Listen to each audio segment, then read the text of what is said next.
Welcome to the MamasteFit podcast Birth Story Friday. In this episode, Melanie is going to be sharing her 3 birth stories. In her 2 first births, she had a C-section. One was under general anesthesia, and the other she was awake for, but it was at the end of her pregnancy when she was hoping for a VBAC. Her 3rd birth was actually a home birth after 2 C-sections with a surprise breech with an OB provider that supported her home birth. Welcome to the MamasteFit podcast. This is Gina, perinatal fitness trainer and birth doula. And I'm Roxanne, labor and delivery nurse and student midwife. And this is the MamasteFit podcast, where we empower you on your prenatal fitness, birth, and postpartum return to fitness journey. Our podcast shares how to move throughout your pregnancy to stay strong and comfortable, because pain is not a requirement of pregnancy. Understand the science of birth and how to approach recovery after birth.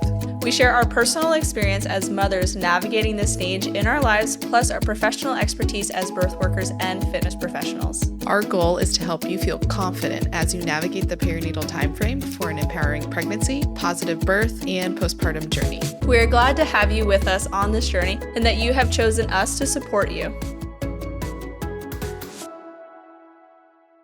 Welcome to the MamasteFit podcast. In this episode, we have my friend Melanie here, who is be sharing her 3 birth stories. She had 2 C-sections and then a home birth, which was a surprise breech, not to spoil for everybody. But thanks so much for being here, Melanie. Thank you for having me. So let's start with your first pregnancy. How did you kind of navigate that journey? First pregnancy was kind of a instant single mom situation. So it was very, very heavy on the stress, very minimal support. I, of course, had my family, but dad wasn't really involved. So I was really going into it solo and kind of naive. I read Ina May's, Guide to Childbirth. And I was like, I'm going to do it all natural. And then I didn't really do anything else. So it was very naive. However, I had a very easy pregnancy. Even my OB commented, he was like, "Why are you so easy?" And then I think he jinxed me. So after my regular OB appointment, about 34 and some change, the next day I had like a stabbing pain in right between my ribs, like right in the middle. And so I thought, wow, I am a wimp. Indigestion's getting me, and I can't even handle indigestion. Like, how am I going to handle childbirth? And because it wasn't offset in any direction, they were just like, yeah, it's probably indigestion, but we'll run some labs and get you some Zyrtec and you can go home. And I'd been home for about an hour, and I got a call from my OB saying, actually, you have HELLP syndrome, which is, for anyone who doesn't know, it's like the severe of the severe form of preeclampsia. Like your liver enzymes are elevated, your blood platelets go down, all of that. So because I was so early, just shy of 35 weeks, and because my platelets were plummeting, they only felt safe putting me completely under for a C-section for that one. And I remember, everyone kind of clamoring around saying, well, it's okay. VBAC is a thing now. Like, this doesn't mean you're always going to have a C-section. I wanted the natural birth. And in my head, I was kind of like, yeah, I didn't really prepare. So I guess this is the, best option, the safest option. And that, I think, was one of the few times that I think it is actually medically necessary. It didn't feel like they were pressuring me to do something because they just wanted it easier for them. It was, they had to get the baby out. They had to get the baby out now. Probably about just shy of 6 years. I was married, and we got pregnant with my second, our first together. And I was determined to have a VBAC. I went to a provider here in Kentucky that specifically, advocated for VBACs. And, I made sure that they knew that was the plan, that I wasn't deviating from the plan unless absolutely necessary, and felt relatively supported. There's still, I was seeing a team of midwives, but there's still, that kind of, I don't want to speak ill of them, but a little bit of indoctrination, where they're like, well, you've had this before, and, it's very risky, and we can try it. That's their kind of little buzzword. Like, we'll try it. We'll see what happens and go from there. But at that point, again, high stress. I was still in North Carolina, commuting up here to, I'm on the Indiana-Kentucky border. So commuting up here to Indiana to be with my husband, because he had to be here for his job. I had to stay in North Carolina for my first son to make sure he was still at school before I had permission to relocate. So I'm driving 10 hours back and forth. I'm not eating well. I'm very stressed. So I'm not eating well, if I'm eating at all. Very, very not ideal. Still doing my walk and everything every day. But if I had an appetite, it was for like junk food. I was not getting protein hardly at all. I had, oddly, just that pregnancy has only been marked with, I had an aversion to beef and pork for almost 2/3 of like the first 2 trimesters. Like I couldn't even stand the smell of steak cooking. And that's one of my favorite foods. So it was very heartbreaking.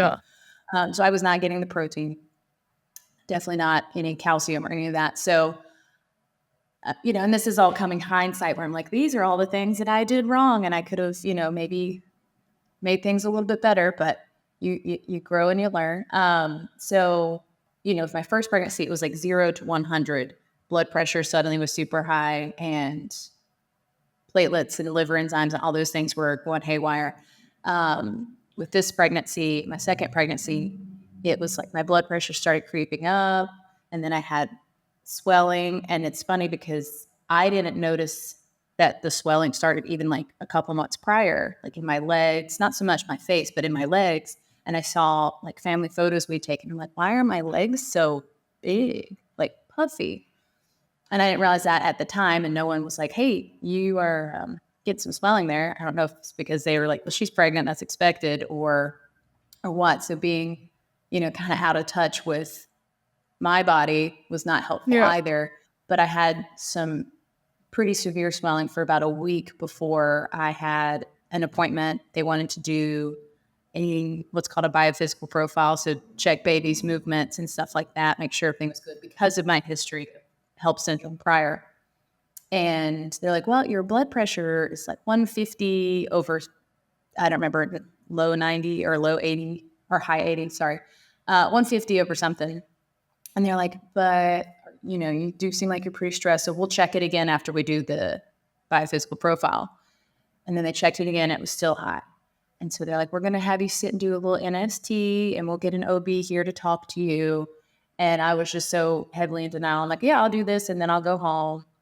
And they're like, we need you to go to labor and delivery because it's a different location, and go ahead and check in there. They'll do some more tests. And like, am I getting admitted? And they're like, well, we don't know, but your blood pressure is very concerning, and it's 2 measurements in a short amount of time. So I remember calling one of my best friends. I called my husband, who was in Mexico working. Oh no! But he was in Cancun. He was working, doing like security type stuff. So he was not having a fun time anyway. And he had just agreed to take this longer job for a week because he was like, money, we can get down payment on a bigger car. You'll be fine. You're not going to go into labor. And I was like, okay, I just feel like you should be here already. Famous last words. We'll be fine. Famous last words. Yeah. I hadn't even gotten close enough to even have a little bit of a taste of labor with my first. So I figured I'd probably at least go to my due date, even trying for a VBAC with my second. And then, so I felt a little nervous about it, but I was like, it's okay. It'll be fine. But I had that, there's like this almost phenomenon that they mentioned with people who have like preeclampsia. Even I think they've mentioned it with people who have like pulmonary embolisms and stuff when they're in labor or shortly thereafter, that they have like this like sense of doom. And I had that, and I just thought it was nerves because I was like, oh, I'm going to have to actually do this time. I really thought it was that, and my husband not being here. And I think now, again, hindsight, I think that was my body saying, something is very not right. And because I ignored it, there was no real opportunity to kind of head it off, So regardless, he was in Mexico. I had to find a quick turnaround flight. He got there in less than 24 hours, but so I get to the hospital and they're saying, well, your blood pressure is very high and it's getting higher. And since you've had a C-section before, we can't do any sort of induction. And now I talked to them previously, and I was like, if, say, preeclampsia comes back, because I know you're at a higher risk if you have any form of it the first pregnancy or your prior pregnancy, like, I would like to at least discuss induction options. I know, like, Cytotec, no, got it. But low and slow Pitocin, a Foley catheter, something. And they're just like, no, we can't do that. I mean, they're very, I'm sitting there freaking out. My husband's not here. He's trying to talk to them on the phone, and they're kind of, because he's not there, he's pretty, he's a very polite and business-like, but if he's upset, he's going to be a formidable force. And he was trying to advocate for me on the phone across the, to another country. And they just weren't having it. They're like, yeah, no, you don't know what you're talking about. We're going to have to do a C-section. So we can put her on magnesium until you get here. So I felt very let down. And I didn't have, at that point, just because I was doing so much movement and everything, I didn't have a doula. So I had no one there with me to advocate. And it was very defeating, So I was like, I guess if everyone's saying this, I didn't really push for an induction because I didn't want an induction. I wanted it to just happen naturally because I didn't get it naturally. I was like, well, okay, guess we're giving up. I'll just go on the god-awful magnesium that I was on my first, right after my first delivery. And it's awful. It makes you, instant headache. You're not allowed to eat. It's a form of torture, I think. You're not allowed to eat. You can have ice chips, but you can't drink water or anything else. It was just miserable. It's not great. So I was on that for 24 hours before the surgery. And then once they did that, I had to ask. And then finally, when my husband arrived, he was like, no, she needs to eat something. She hasn't eaten in over 24 hours. We're about to do a C-section. And then you're going to put her back on magnesium. And the doctor was like, okay, we'll let her stay off of it for an hour so she can have something to eat. So, oh, thanks. So I did get to eat something right after.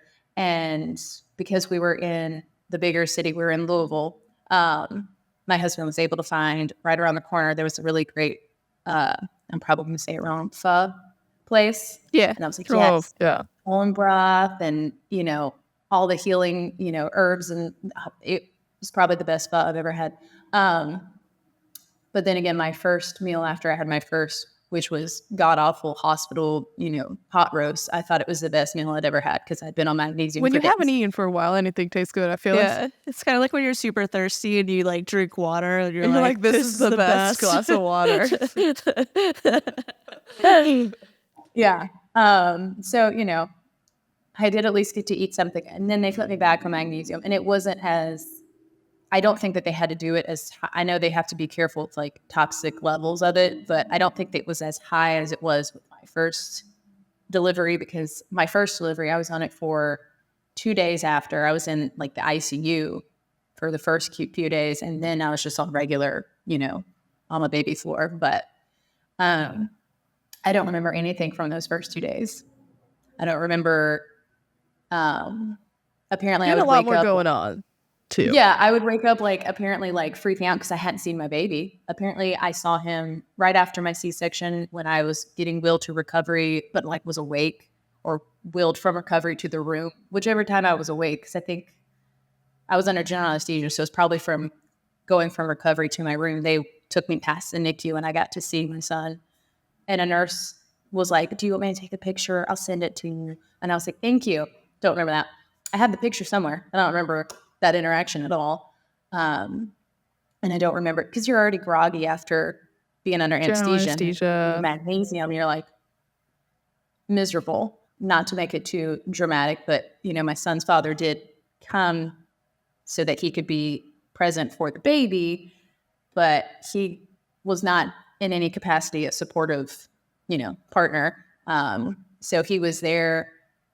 And I remember at one point when I was a little more lucid that the nurse that was checking on me, she was a sweeter, older lady, and she had him step out of the room, and she basically yelled at him and said, if you're not going to be helpful, why are you here? So, because apparently he was complaining that it was cold in the room because, postpartum hormones, and then you're on magnesium. I had to, as low as it would go. I think it was like 50 something degrees or something ridiculous. And I was like, I'm so hot. I'm just there, your gown turned backwards so you can easily pump and stuff. And it was, everyone in that hospital saw my boobs. But I was on it for a less amount of time for my second delivery, which was better. And I remember being lucid. And I think just having someone there was a lot different. My husband was supportive the entire way.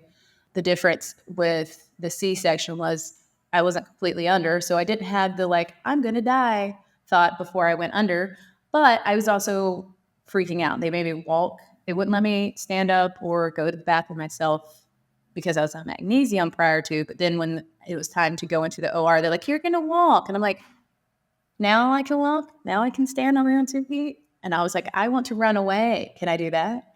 I remember feeling anxiety to the point of nausea. And they're like, oh, that's just the medicine. I was like, you haven't given me any yet. As far as the spinal, they didn't want to let my husband in the room for that. They're like, no, it's just, if you pass out. And he's like, I'm not going to pass out. This is a, 10 years Marine. And he was MARSOC then, and now he's a Green Beret. He was like, I'm not going to pass out. Let me in the room. I will say, of all the people that I've had pass out, they were all Special Forces officers. Of all of the people that I've had pass out during epidurals, they were all huge muscles. They're like, oh, I can do this. I'm not going to pass out. What are you talking about? I see blood all the time. They see that needle and they're going down. And I'm like, oh, you see blood all the time, though. You're not going to pass out. And now I have 2 patients. Roxanne's taunting this dude that's passed out. In my head, obviously, I'm like, it's after they wake up with their little orange juice. And I'm like, so do you want to sit down for this one now? And they're like, okay, I believe you. I'm like, yeah, thank you. Yeah. I mean, he's a very stoic, he has seen some outside of even the military. He's, very much not a squeamish. And I have heard that too, that someone you wouldn't expect to be squeamish is, but he, even it wasn't his first rodeo because he has a couple of kids, from before we met. So he had seen natural birth, he'd seen C-section birth. He wasn't at all, luckily, he's very supportive. And it was funny because not funny, we had not discussed how can you support me if I am not able to VBAC? If I have to have another C-section, how can you support me in that? I didn't have to tell him. He just knew intuitively. Because we're close like that. No, he's a very intuitive person too. So he instantly, as soon as I was numb and they're like, okay, we're going to test, you're numb. Okay, cool. First thing that the doctor would not talk to me. She talked over me to my husband, but she wouldn't talk to me. So the only person really focused on me support-wise, of course, was my husband. And every single step, he knows that I need to know things. And obviously I can't see. They were like, no, we can't do a clear drape. We don't have those. No, we can't play music. No, you can't have headphones. No, we can't delay the cord clamping. No, everything was a no for the gentle, the mom assisted C-section. None of that was an option. So it really was just lay there. I had to argue that they wouldn't strap my arms down. Because they're like, yeah, we need to strap your arms down so you don't move. And I was like, I'm not going to move my arms. Just, I will have a panic attack. Let me have my arms. But my husband just, every single step, he was telling me, okay, now she's doing this. Now she's doing that. Because yes, you're numb, but you do feel your whole body moving when they're like, well, let's get this baby out. That's technically what they do, right? They just kind of tug everything away. So that was, as good as it could be. He made it at least where I wasn't just staring at the light, what's happening now? I'll just wait till they give me a baby, I guess. And of course he got to hold the baby first and he brought him over to me. And, that was a special moment, but, I'm still, as they're cutting me open, I'm just I feel like they could have done more. They could have done more. And then as I'm having that thought, the OB goes, yeah, you see how your wife's, you see how this is like super thin? It's called a uterine window. She's like, you can see the baby through it. And later my husband was like, I looked at it. You could not, I mean, it was thin, but it wasn't as thin as she was making it out to be. Of course, he's not medically trained, but he was like, it seemed like she was really laying it on. She's like, yeah, if she'd even had like one contraction, like if she'd even tried to toe lag, she definitely would have ruptured. And this is what I'm hearing, not even talking It's to a very you, bold talking, statement. yeah, while I'm cut open on his, surgical table, and he wasn't going to argue with her while she's doing surgery, but he was just like, well, here we are. And he like whispered in my ear, he's like, it's not that bad. It's just kind of, and this is an OB that I'd never met. She obviously didn't know my history and probably didn't know how much I wanted and needed to VBAC. So she was just like, oh yeah, this is probably the better choice. But to me, I was hearing it, I was like, why would you even try? So that was disheartening. And of course, she was the OB that I saw for my 2-week, because you do a 2-week post-op if you have a C-section. So she was the OB that I went to see. And I remember she walked into the room at the first thing she said, it wasn't, hi, how are you? How are you feeling? How are you feeling? None of that. It was, so you're not planning on having more kids, right? First thing out of my mouth. That's a bold statement. I'm 2 weeks postpartum from a relatively, I wouldn't say traumatic, but not ideal birth. I was like, we haven't discussed that yet. Why? Have we heard of bedside manner? Is that not a course? And it's probably not, honestly. Just a general how to speak to other people. It is a huge portion of my schooling, but probably not their schooling, obviously. If this is a very common issue with some providers. Oh my gosh. It's wild to me that it seems to be worse with female OBs. Because my first OB, which to be fair, I when I lived in Greensboro, I worked with him. I was like a, switchboard operator. So I was doing appointments and stuff, but he was my gyno. And then when I got pregnant, I found out I was pregnant at like my regular, like pelvic exam appointment. And they were like, you take your birth control perfectly. There's no way you're pregnant, but we'll do a blood test just to put your mind at ease. And so he was like, joke's on you, you're pregnant. But so we already kind of had someone's got to be that 1 in 100. Yeah, I mean, there's a reason it's not 100%. Actually, you're like 7 weeks pregnant. You lied to me. You said it wasn't possible. But yeah, so it was night and day difference. Like his bedside manner, he's very. I mean, he's won awards. Like the what do they call it? I almost said the People's Choice Awards, but that's not it. Kind of like they do Best of the Pines. They do something similar in Greensboro for like medical stuff. And he always wins the award. Like he's the best OB that you can have. So it's wild to me though, because every negative interaction I've had with an OB has always been the female ones. And even I saw some male OBs just, when they cycle you through the practice and stuff, and I've never had them be so just like, and it's funny because men tend to be more blunt, but like they seem to be more compassionate, maybe because they're not women, maybe because they can never truly experience pregnancy and birth. So they're like, well, we'll err on the side of, what you're talking about because it's your body. Women are like, nope, nah, which sucks because I'm very, I'm a woman's woman and I want to be like, yes, women can do these male dominated professions, but also don't be mean to me. I'm just a baby. So it sounds like a really big difference for you between your first and your second was, one, the first you didn't have any emotional support from a partner, but you had a really great OB to where you felt confident that this was the path that your birth needed to take. Like it seemed like you felt like it was a needed C-section, which there are medically necessary ones. We're like 100%. There are some of us that do need them.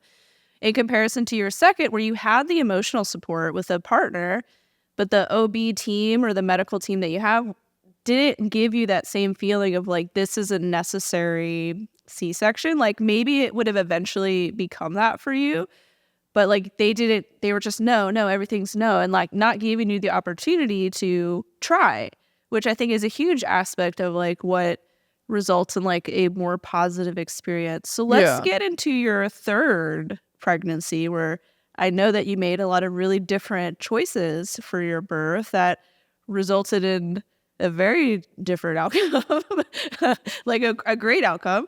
So let's get into your third pregnancy.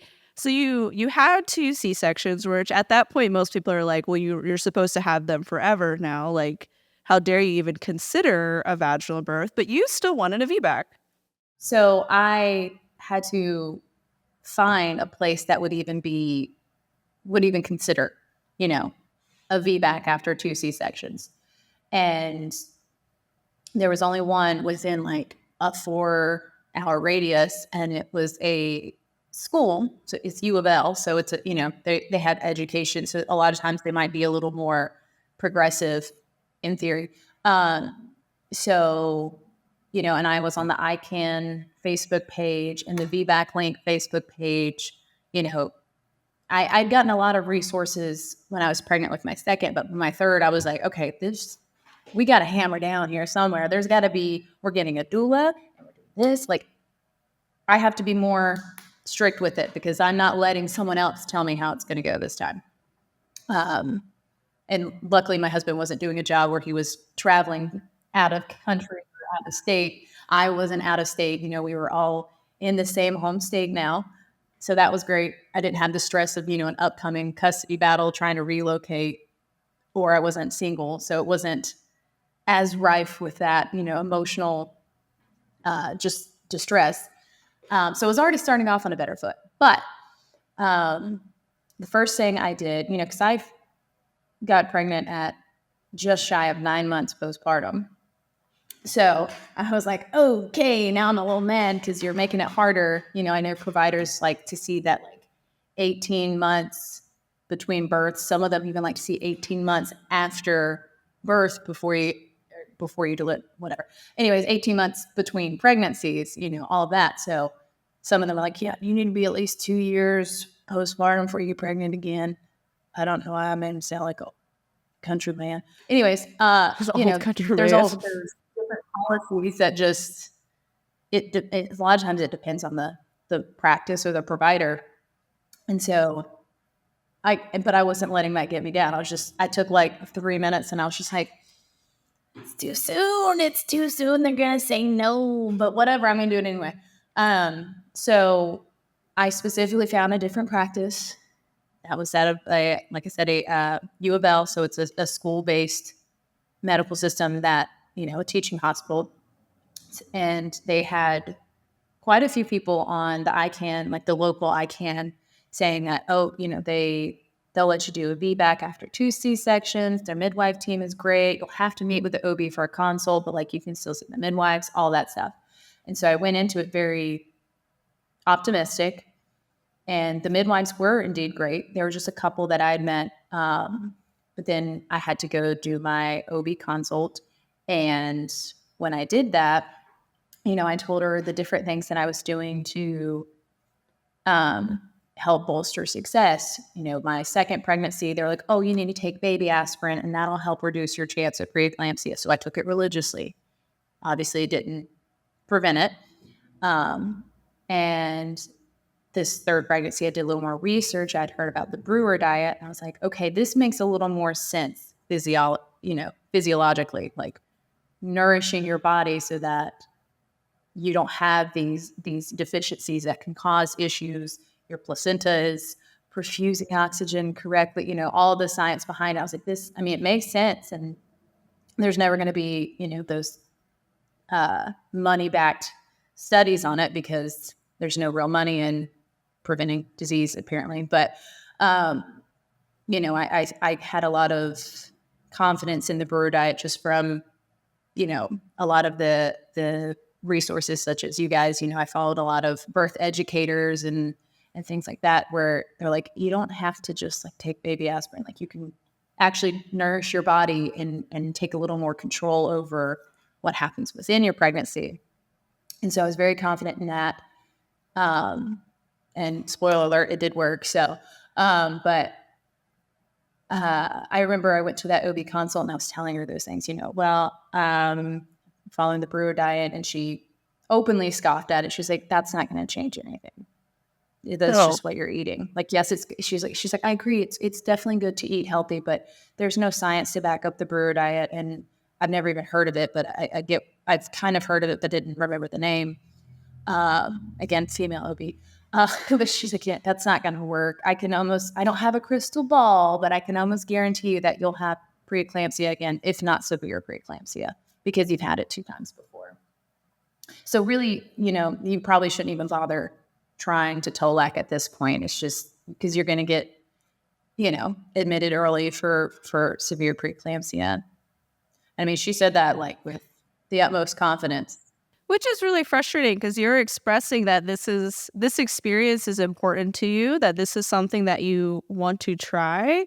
And instead of like, okay, how can we help you do this thing that you want to do? Because yes, birth is like this medical event, like, but there's more to it. It's not the same as a knee surgery or like hip surgery. Like this is when like a baby is coming and joining your family, and that journey of them being born is important. And so it's really frustrating when there's no option to try. Like, yeah, sure, try the diet and we'll see if it works. And if it does, I'll definitely write it down and recommend to other patients like in the future. What's hard is that like she was very dismissive about every single step that you were like trying to do actively. Like there is research that supports eating a Mediterranean-based diet does help your blood pressure and can potentially reduce your risk of having preeclampsia. So I don't know exactly what the brewer diet is because I have not researched that, but I'm assuming it's probably very similar to a Mediterranean-based diet that has been studied and proven by research to help with blood pressure issues,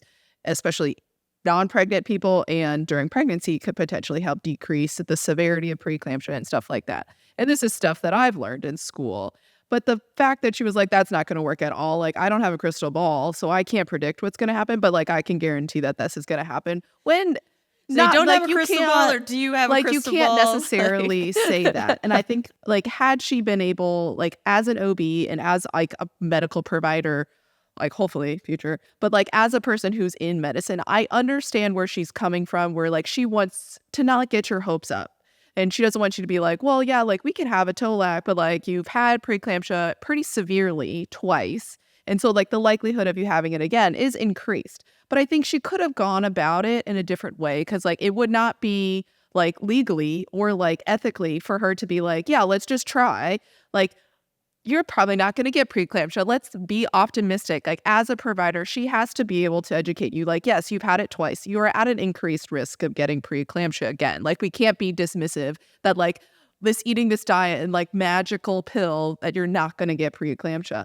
So she has to be able to like counsel you on, yes, it's a possibility, but she could have gone about that like way differently, or be like, hey, I understand that we want a TOLAC and I'm here to support that goal is to be able to have a vaginal birth after 2 C-sections, and I want to be here to support you. The things that you're trying, the brewer diet, I don't know about it. I don't know all of the things that are about this brewer diet, but you have done your research because you're an adult and you're a human and you're able to do this. And if you think that this is going to help your blood pressure, we are here to support you. Evidence shows that aspirin can help you. So like, this is what I'm going to recommend as a provider, but you can do both of those things. And hopefully this keeps your blood pressure down. We'll keep an eye on it. This is the plan. And hopefully we can get to that TOLAC. Instead of being like, oh, I don't have a crystal ball, but you're going to get preeclampsia. So like, don't even try is not. Well, it's dismissing the preventative aspect of healthcare, where what you eat and how you move your body are like really impactful to our overall health. So sorry for interrupting you. Continue your story. No, that's if you. I'm not super familiar with Mediterranean diet. I think that's might be kind of similar, but it's very like high protein. It's like the brewer diet, getting 100 to 100. I aimed for more like 120 grams because I'm tall and I had a history of preeclampsia twice.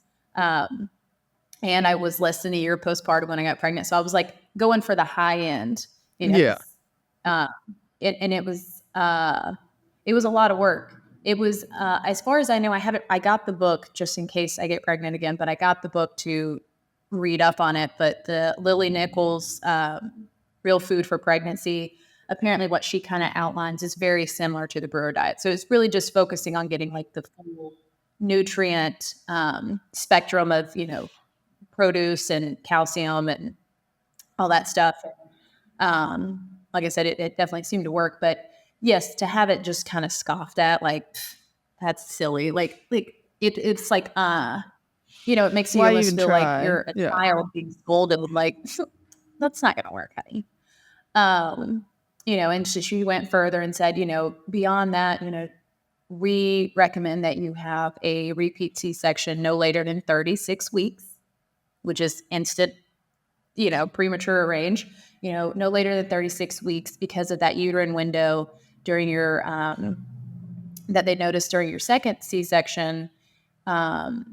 We don't have a way to know for sure that it's, healed or not. And if it's not, I'm trying to remember, she sent something later when I asked her to give like concrete notes that I could reference, where she said that she was aligning with ACOG standards, which is not true.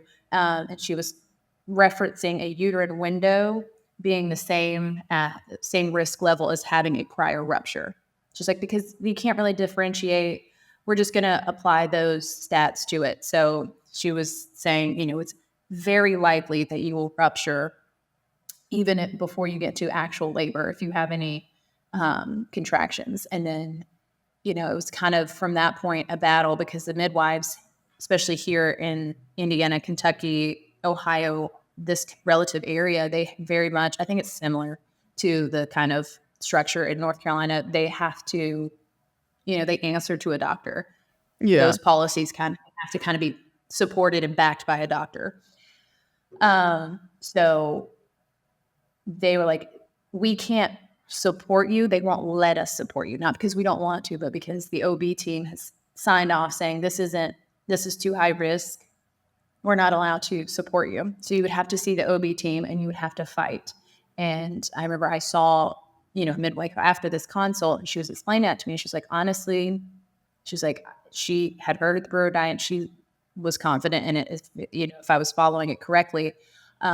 She's like, I've seen great success with that. She's like, and the best case scenario if you want to deliver here is wait until you're in like true active labor and then come to the hospital where they can't require you to have a C-section. They can't, technically speaking, they can't make you have a surgery until you sign off on it. And I was thinking, wow, that's going to be such a fight, though. That's so stressful. Because every other OB in the practice was backing up what this OB had said, that, oh, yeah, we really recommend a repeat C-section 36 weeks. And I met with a couple of them, still getting my prenatal visits because I wanted to stay current. But the whole time I'm spinning my wheels because after that consult was probably right after my anatomy scan, so like early 20-something weeks. And it wasn't until I was 32 weeks that they had someone, like a scheduler, call and say, hey, you can't see the midwives anymore. They had to drop you from care. You can see the OBs. And also, would you like to go ahead and schedule that C-section? No, I would not. Thank you. I'm not doing that. Thanks. So it was just such a switch of, I picked a specific practice because they were supposed to be supportive. And, the consult even included a line of like, the OB said the classic thing of, I love VBACs and I love supporting those. I think they're great. I just don't think that you can do it. I don't think you should do it, actually. Not that you can do it. I don't think you should do it. And then all the, the negative and dismissive talk. And so at that point, I was just kind of like, I don't want to go to that practice at all. Like, even if I could show up in the middle of labor and they can't push me, like, it's going to be a fight this whole time. And I had, the biggest difference with this third pregnancy is I did have a doula. She's become a close friend. Like, she is amazing. She was the first one I interviewed. And when we met, it was just like, it clicked. I was like, yes, okay. And so she was very supportive, and we had a meeting with myself and my husband at her house, and, we were kind of talking about it. She was just, well, what do you, what's the most important part to you? Is it delivering at this hospital? Is it, being able to have, not the home birth, having the VBAC after 2 C-sections. Like, she's like, because I have to tell you, if we didn't live here, it might not be as much of a fight. But even if you show up in middle of labor, like you guys are going to have to fight.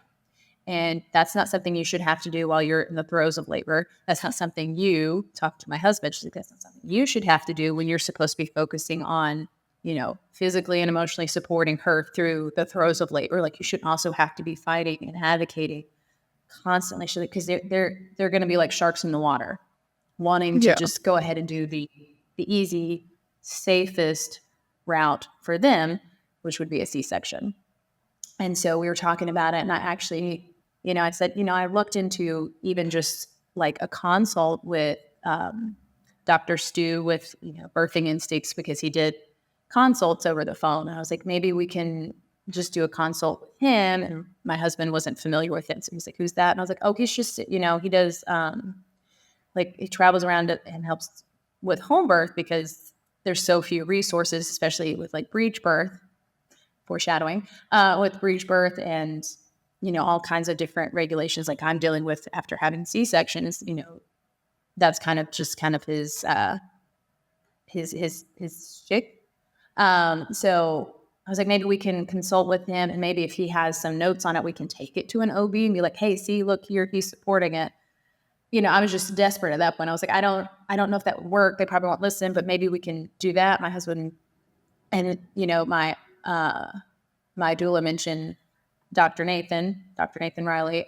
She's like, he does those too, and he is closer. And I was like, oh yeah, that's right. He does sometimes do 10 births too. And she's like, she does. And so my husband was like, who's that? And I was like, he does home births, but he's an OB and he is close. Maybe we can, meet with him and see if he could kind of give a recommendation that an OB would actually listen to, being an OB himself. And he's like, he does home birth? And I was like, yeah, but we kind of discussed it previously, and he didn't feel super comfortable with the idea of home birth because, especially with risk factors of preeclampsia and 2 C-sections. And he had been to some of the appointments with me where they're like, you're going to explode if you have any contractions. I know. So he's kind of like, but he also knew that was something that I considered, but I didn't think was really an option, because I had to be comfortable with it too. And so he was like, well, if he does home birth, why don't we just consult with him about doing a home birth? And I was like, what? You want to look into doing a home birth? If I wasn't already pregnant, like, hello. So I would get pregnant again. Yeah. And so that was a very special moment. I just remember that, that I was thinking, oh, we'll just talk to this OB who does happen to do home births, but, he knows what he's talking about. Maybe he can phrase it in a way that these OBs will kind of get off my back and at least let me try. And he's like, why don't we just do a home birth? Okay. Here I am at 34, almost 35 weeks. I'd sent a few messages to Dr. Riley on Instagram asking, I think I'd mentioned something about, I can't remember if it was about preeclampsia and the brewer diet or something. It was when I was during my postpartum phase or early pregnancy with the third one. And so, I reached out to him and I was like, hey, do you have like the bandwidth to support this? And he's like, let's get on a consult call. He's like, I'm not going to charge you anything. Just, get on a call and we'll talk about it and see if it's something I can support. I don't do a lot of births each year, but, I also understand what you're working against. And so we talked for probably about an hour. And, he felt very confident. He's like, I have a twin breech conference right around your due date, right after my due date. He's like, but it's in Louisville. So like, I have the permissions to attend a birth in Indiana. Like everything's kosher with that. So, he kind of recognized that, not that I had to be desperate to work with him, but like I was desperate. Like he was my only hope of really securing a chance to even try and have a vaginal birth after 2 C-sections. And so he was like, yeah, hell yeah, we'll make this work. So we had a couple of meetings with him, at his house, so that my husband can meet him. And it was so funny because they got on so well. I was like, no, we're all friends. And, we're scrambling to get the supplies that we needed. But it just felt very like kismet, very fated because, he happened to have the availability. He had traveled before and after that would have made it kind of hard for him to attend a birth. But right in that sweet spot was like my due date in the following 2 weeks. So he was confident that we can make it work with his schedule, that he just happened to be free. We had, that was when like the Earthside, the really pretty aesthetic white pools were getting released. And I missed the like pre-launch where they only sold like a few of them. And I commented, I was like, oh, did you guys send emails? I must have missed it. I'm bummed because I'm due in like a couple weeks. And a mom we're also very close to the Ohio border. So a mom just over the border in Ohio saw it. She's like, I'm not due. She sent me a message. She's like, I'm not due until like October and they're going to release more then. She's like, you can buy this one off me. Too easy. So I got the birth tub I wanted. And I got, especially because the birth tub I got was the, is it La Vie pools? The like blue ones? I'm not sure. They were the ones that they had, it's lost something. I don't remember, but they got kind of blasted on social media because they were posting like, who's a candidate for home birth? And it was like people who've never had a C-section, people who don't have any of these, it was very like limiting vision. And people were like, who are you to tell us who can have a home birth? Like, okay. So a lot of people were kind of boycotting them anyway. So I was like, good, I don't need your tub anyway. Yeah, so I got the pretty aesthetic white birth tub and, I already had the doula. I had this kick-ass unicorn, as I call him, OB, who's like, yeah, I'll attend a home birth. Let's do it. I had no idea what to expect as far as like contractions and stuff like that. I had prodromal labor for like off and on for a couple of weeks. And so I kept thinking, like, this is it. This isn't it. This isn't it. It's never getting consistent. And again, hindsight, I assume is probably because he was Breech. But at my last, like, in office with a hospital OB, they did body mapping or belly mapping. And they're like, oh, yeah, he's head down. You can tell because this is his butt and this is his head. But I also had an interior placenta. So it's a little harder to feel. Like everything just feels harder. So what he thought was his butt was actually his head. So he was butt down. Again, everything felt kind of like fate because the OB that I have attending my home birth had just hosted a Breech birth conference. So he was, not only was he well versed in it, but he was refreshed in it, having just done that. So, but we had everything kind of fall into place. And I went to 42 weeks exactly. So the OBs at the other practice are like, if you go past 36 weeks, you'll have even a contraction. Your uterus is going to instantly rupture. Man, that's like a whole nother pregnancy. Like, because their previous ones were up to 36 weeks. And going 34. From 36 to 42 is like another pregnancy. Yeah, I went to just shy of 35, just past 38. And then, go all the way to 42 weeks. And I was like, because, according to my uterus, I was a first-time mom, right? So I had never had a single contraction, no hints of labor. They kind of started like the night before. And of course, I failed to like eat enough dinner. I was like in denial after you have prodromal labor. You're like, you start, doubting yourself. You're like, this isn't it. And then by the time I realized it was it, I was like, I don't want to eat anything. Did not expect my appetite to go that far south. It started like around dinner time. Like I couldn't really sleep. And I was like, that's how I kind of knew. I was like, okay, maybe this is something because I can't sleep. And so I texted my doula at like 6 a.m. And she's like, let me get my, kids taken care of. I'll be right over. So she came over and supported me all day. My husband had stuff with like work, but he works in town. He owns his own business now. So like he was close by and he was like, let me know if things really kick off, if I need to come home. I'll go get you some food. I'll get you this, all that. But I'm going to be, tying up some loose ends around town. Dr. Riley came into town around like lunchtime and he was like, it's still pretty early. So I'm going to go get some work done and I'll come back and check in. He was very like hands off, which I really appreciated because that kind of really imbues the home birth space. Not that I wasn't comfortable with them, but you have, multiple people. You know, my mom was there keeping tabs on my toddler who was crying for me the entire time because he was, you know, a mama's boy.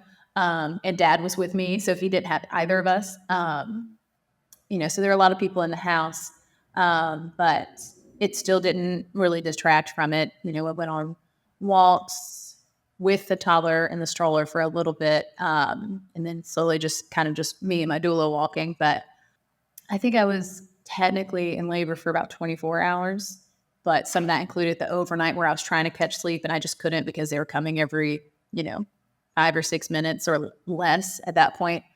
You know, we did the very fun, what do they call it? The porcelain throne, you know, sitting backwards on the toilet. Yeah. I hated the toilet. It's very effective and it is very miserable. I think I threw up one of the times and I was like, oh, great. Now I'm throwing up on top of it. Cool. I hate throwing up. But, you know, at one point, they didn't do any checks except for one time. Shortly after Dr. Riley got there, I asked him, you know, he's like, you're good with that? I was like, yeah, because I just kind of wanted to see if there was any progress because I was feeling a lot of intensity and it's happening very quickly. You know, again, we'd been doing all kind of like a mile circuit that you do like during labor, you know, the switching positions on a peanut ball, try to rest while doing that, and then doing a lot of walks. And I was like, I feel like things are really gearing up here. And he checked and he couldn't get a good feel. And it was probably because the way the baby was positioned. But and when he was doing that check, my water broke. And he did note, I didn't notice it, but he did note there was like some meconium in the water, but he wasn't super worried because baby was still active and, you know, plenty of movement. He was checking heart tones every once in a while. So at that point, though, it did get a lot more intense, you know, your water breaking. So I think that kind of ramped things up too. And so I got in the birth pool at that point. I had done a lot of prep work, but I didn't really know what to expect. Like, it's very hard to describe the sensation unless you've had it happen. And even if you have had it happen, describing it is still very, it's like almost esoteric. Like, it's very personal and, you know, but I do remember not a single time was I like feeling any pain around my C-section scar, or even like, it wasn't even a thought in my head of like, what if I rupture? There was none of that fear there. It was a whole lot of like, I can't do this once I hit transition. Like, I can't do this. Just get them out of me. Someone else do this. Like, well, I can't. Like, it has to be you. And I do kind of suspect that if I were in a hospital, if someone was like, but do you want an epidural? I'd be like, yes, give it. I think being at home really helped solidify that just wasn't an option, because I think there were some times where I was just so tired after, again, you know, almost 24 hours. I think I did more pushing than actual like pushing for delivery, but I think to get him in a better position, because again, he was coming out butt first and we didn't know that. I know that I did at one point my doula was like, well, why don't you, you know, he's starting to crown a little bit. Why don't you put your hand down there and feel the top of his head? Like, that can be very motivating. And I remember doing that and thinking, maybe that's just because, you know, their head molding and all that. They have plates. I was like, this feels like a weird head. You were just touching the butt cheek. I wasn't even touching his butt cheek. I was touching his scrotum. So he came out butt first, but, you know, because of male anatomy, it was actually that. So I remember just being like, this doesn't feel right. But again, I've never done this. So maybe it just feels kind of squishy because he's, you know, going to come out of a small hole. Just his testicles. Yeah. I'm so sorry, buddy, that I was just like tickling your scrotum for like an hour trying to figure out why he wouldn't come out. But I remember at one point we finally got out and I was on the bed, and I think they were, because I was so just gassed and hadn't eaten, was having a hard time staying hydrated. We were in the bathtub or in the birth pool, and it was a little bit warmer than it should have been. So I was showing, like, they're like, does she have a fever? Let's just check. And so Dr. Riley took my husband to the other room to kind of discuss, like, maybe we should look into maybe transferring just to see, you know, because I'm really worried that she might have some sort of, is it choreo, like where they're, especially if there's meconium state waters. He's like, I just don't want to get too far. He's like, I don't think that now is the time to do it, but maybe we should just, you know, have a plan of action, because she's been pushing for a while and, you know, having a hard time. And while they were in the middle of discussing that, I was laying on kind of my side with like my left leg up, and my doula was supporting it, like standing on the bed. And she was like, I couldn't stop pushing at that point. Like, she was like, see if you can, just kind of relax and go through a few contractions, stop pushing. I was like, I can't. My body won't let me. So I was just suffering through it. And so I had a leg up, and when a contraction came, there was a little more, peekaboo coming out. And so my leg's up. She had a perfect visual. And I wish I had a recording of her face, because she's just looking down. She goes, and I was like, what? She's like, let me just paging Dr. Riley. Like, she just shouted that across the house. She wanted to, get a second opinion. And I was like, what is it? You look freaked out. She's like, I think the reason his head felt weird because it's not his head. I think that's his scrotum. And I was like, oh, so he's coming out butt first, huh? So Be why it might be taking a little longer. Yeah, well, that explains why he's not in the best position, and I'm really struggling as a first-time laboring mom. So once we kind of figured that out, we tried the like kneeling on one leg and then the other foot, propped up, pushing that way, and that was like night and day difference of progress. And so we got him out that way, and my husband recorded it because I was like, Breech. And also just the birth in general. I was like, can someone record it? And so my husband got his phone out, and it's funny because he accidentally took a selfie that's like half of his face. I think I might have sent that to you, Gina, but it was like half of his face. And then just, my whole downstairs, and there's just baby testicles hanging out. And I was like, baby's first selfie with dad. One of my favorite pictures. Obviously not savory enough to post, but so he did get video of it, and but because it had been so long, and probably because he was breech and just kind of comfortable hanging out in there, and there was no, a lot of times people say, well, sometimes malpositioning that they just can't change, a lot of times because there's like a knot in the cord. Cord was perfect, but he did come out. He was not breathing on his own super well. Like, you could tell he was trying to, but he was not pink. He was not quite like blue purple, but he was, not as vibrantly colored. So he came out, he wasn't screaming. He wasn't really breathing. They had me, try to clear his airway, and there didn't seem to be anything there. Later, come to find out, he had aspirated meconium. And I was like, of course, that would happen to me. He needed a little bit of support. The upside is, although the OB that I was seeing at a hospital was over an hour away, our local hospital was not even 3 miles away. And unbeknownst to me, my husband, being the meticulous, well-organized, special ops man that he is, had already staged the vehicle, had put down the third row, had everything ready to go, like keys in the vehicle, like ready to just like hop in the car if we needed to, like transfer me or whatever. And so he'd already staged all that. I had no idea. And so he actually called the hospital and was like, hey, we have or called 911, because they're like, we're just going to go ahead and do a transfer. He is taking breath, but he's not doing it well enough on his own to, keep him here. And so my husband called 911 and was like, hey, just had a home birth, baby's not breathing well on his own. Can you send someone? And they're like, oh yeah, our ambulance is busy. There was an accident. And he was just like, you guys are fucking useless. Just have everyone ready when we get there. And he got there in like 30 seconds or something ridiculous. He drove very fast. He was like, I saw the accident on the way there. And so him, and at some point his dad had shown up at our house to help with the older kids because they got off the school bus at like 3, which was right about when I started pushing. So I just, traumatized everyone in the house with my noises. But my father-in-law went with them to help with the bag.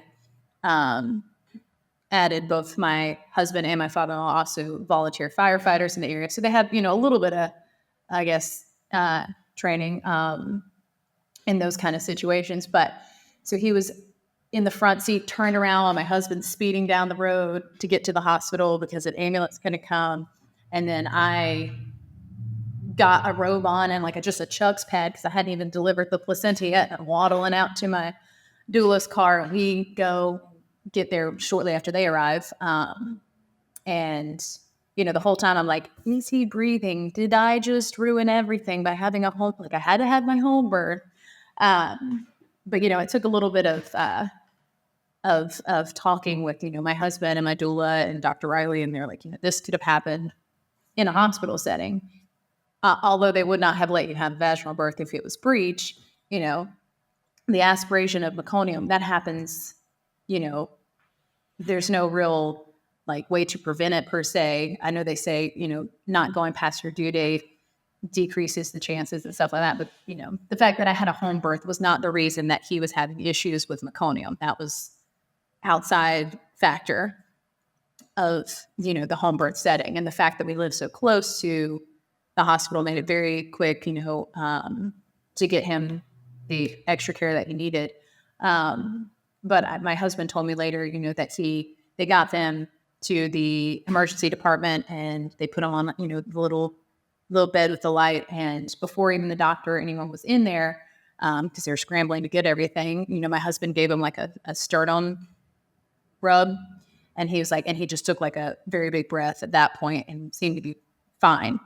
Of course, they still wanted to clear his airway and stuff like that. But, that was the big concern. In the like 2-minute drive from our house to the hospital, he kept taking like little breaths and making baby sounds, and they would like cheer. And they're like, okay, he's good. He's getting there, but we're still going to go get him checked out. And he spent not quite a week in the NICU, which they did have to transfer him an hour away to have a NICU. So that was a bit of a bummer. Obviously him having the best care possible was the most important part. And I'm glad that he ultimately is 100% okay, no lasting effects. But of course they needed to make sure there was no issues with, lack of oxygen to any of his organs. The NICU experience it was the third time for me. So it wasn't super, it wasn't super unknown to me, but it's still just like, again, I get the home birth and everything's, great. Everything pans out. And then I still have to drive an hour to see my baby in the NICU, and I have other kids at home. So I can't just stay there, even though they had the like Ronald McDonald, thing set up right there at the NICU. I could have stayed there, but I couldn't with a very needy 18-month-old at home and all of that. So that was, not the most ideal, but it all ended up well. And, my husband and I were talking about, why is it that in order to get the birth that I wanted, I had to do it at home? Not that a home birth shouldn't be an option and that you should be like scared to do a home birth, or you could only do a home birth if you're desperate to get the right birth. But, it's like, it sucks that because of your history and because he was breech, you definitely wouldn't have had a chance. Even if you showed up in labor, they would be like, oh, he's in the wrong position. Sorry, C-section. Like there needs to be some sort of overhaul where breech birth is possible, listening to your body and trusting your body to do this. Even if you have had adverse, complications in the past, that doesn't mean it's going to happen this time. That focus on supporting moms and saying, okay, maybe the odds are stacked against you a little bit, but we're going to give it our best and at least try and give you that chance, not give you an immediate no, not give you a dismissive, yeah, that's not going to happen, sweetie. That was something that he pointed out, like it could be like a learning thing. And it's funny too, because afterwards, Dr. Riley mentioned that, usually he did attend home births. It was always with like a midwife present who's typically has the supplies and is trained in like the CPR that they would need to know. And he kind of just had like a niggling feeling where he was like, I'm going to get, a little tank and the face mask and all that stuff, just in case. I don't foresee that being an issue, but, since I don't have a midwife present that's going to be doing that, I'll just go ahead and have that supply too. So he went ahead and ordered that, and it got there technically after my due date, like the weekend before I had him. And so it was just, again, the little like faded things, of just kind of falling into place. But I will say, even though I had to go to a NICU for a few days and, it still, I feel like disrupted the breastfeeding relationship. So it was my third bout of exclusive pumping. Not my favorite, but, I still felt it was very important. It was just a radical difference. My first C-section, I don't super remember it the first several days, and they didn't let me move, because I was in the ICU and on magnesium. So there were several days where I didn't even walk at all. So it was very tough once I was starting moving. But I do remember the recovery being not super bad. And maybe that was because I was like 25. But my second C-section, I remember just being god awful. And I was like, when is it ever going to stop? That like there's like a burning feeling because they have to go through nerves. Like it just feels like that whole area is on fire and very tender.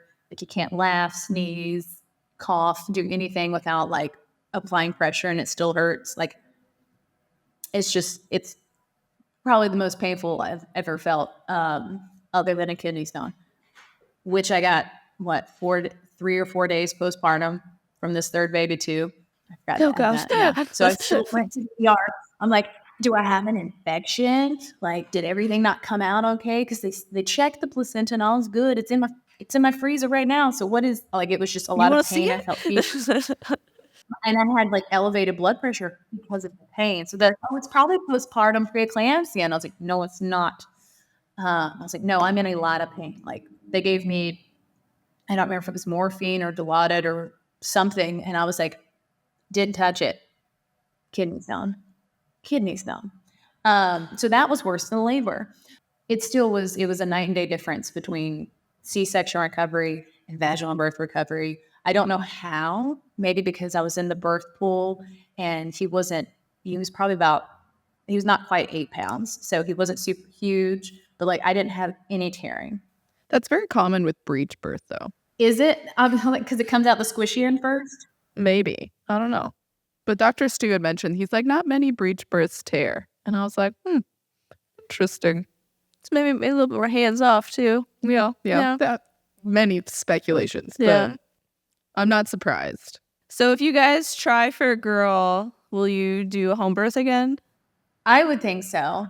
Or just try for a baby. Gina. Well, we've been joking that like she's gonna try for a girl now. Like they need a girl. So that's like I guess it's an inside joke. I'm sorry if that offended anybody. Yeah. Gina talked about that. We should clarify. Inside joke, they're friends. Just try another baby, have another baby. Yeah, I think we would, especially because we're still in the same house. So it is still very close to the hospital should we need to go. But my doula is in the middle of getting her midwife schooling right now. So she's like, just give me like another year before you do it so that I can attend. I'm like, okay. All right. Yeah. There you go. This is how you get the spacing. Just have friends that can attend your birth. Well, thank you so much, Melanie, for coming and sharing your birth story on our podcast, all 3 of them. I think there's a lot that our listeners can like learn from them. And, I loved hearing your story the first time, and I love hearing it in more detail now. So thank you again for coming on the podcast and sharing your story. Do you have any advice for somebody that is navigating either trying to figure out whether or not they want a VBAC, like navigate an unexpected birth path, like preeclampsia? Like there's a whole lot that was going on with you. So there's a lot of advice. If you just have like one nugget of advice, maybe we could probably do a whole episode on your advice. I know. There's so many things. I think being honest with yourself about how prepared you are, because I honestly thought I was super prepared going into my second birth, but I was prepared in some of the things, but not like the advocating for yourself and how the like bait and switch kind of thing can happen in a hospital setting. So it's very important to not just research, the physiological processes of birth, but like having those contingency plans. Okay, what if the doctor says this, or what if this comes up? Like really having like that phased approach, just kind of really knowing, okay, in that moment, obviously, if you've never been in that moment, it's hard to really know how you react. But if you have it already in your mind, that phased approach of like, okay, this happens, and we'll ask to give us 30 minutes to discuss it and see what the risks are versus the rewards, that kind of thing. I think that kind of mindset would be very helpful in all situations, because there are very few things, especially with birth, that are so emergent that you don't have time to make a decision, that you don't have time to get informed. And so if you can get as informed as possible prior to birth, to where it's almost second nature to be like, okay, so what's the risk if we wait? What's the risk if we don't do that at all? What can we, do to mitigate that and maybe still have the outcome we want while you still feel comfortable, giving me care? Or if you go the home birth route, I think that's kind of a tenet of most home birth attendants, midwives or whoever is attending the informed decision. They're not saying, all right, I'm just going to go check your cervix. They're like, do you want me to? Are you comfortable with that? Having that kind of dynamic, I think, is really crucial too, because you're in a vulnerable state. If you are going to make a decision, you want it to be your decision, not someone making it for you. So I think those kind of things are really important to kind of be honest with yourself and how you react in certain high stress situations maybe, and how you can kind of set yourself up for success before you get in that situation where it almost feels like second nature. Thank you so much again for coming on the podcast and sharing your 3 birth stories with us. If anybody wants to follow Melanie, she is writing a book now. We'll tag her Instagram down below. It's stay-at-home mom author, I think. SHAM. Yeah, I say stay-at-home mother, it's like stay at home. Author. Okay, yeah. So it's the SAHM author. So you can follow her on Instagram to see when her next book comes out, because that's how we really forged our relationship, was spicy romance books. Yes. But again, Absolutely. Thank you so much for coming on the podcast. Thank you for having me. I really appreciate it. Thank you for listening to Melanie's birth stories. Her birth stories really highlight the importance of choosing a provider that you truly trust to help guide you through your pregnancy and your birth experience. If you enjoyed listening to this episode, be sure to subscribe to our channel so you get notified whenever we release new episodes. We release new birth stories on Fridays and new educational episodes every Wednesday. If you want more support throughout your pregnancy, check out our online prenatal fitness programs and online childbirth education course, and you can bundle the two together to save an additional 15% off. You can use code STORY10 to save 10% off any of our online offerings.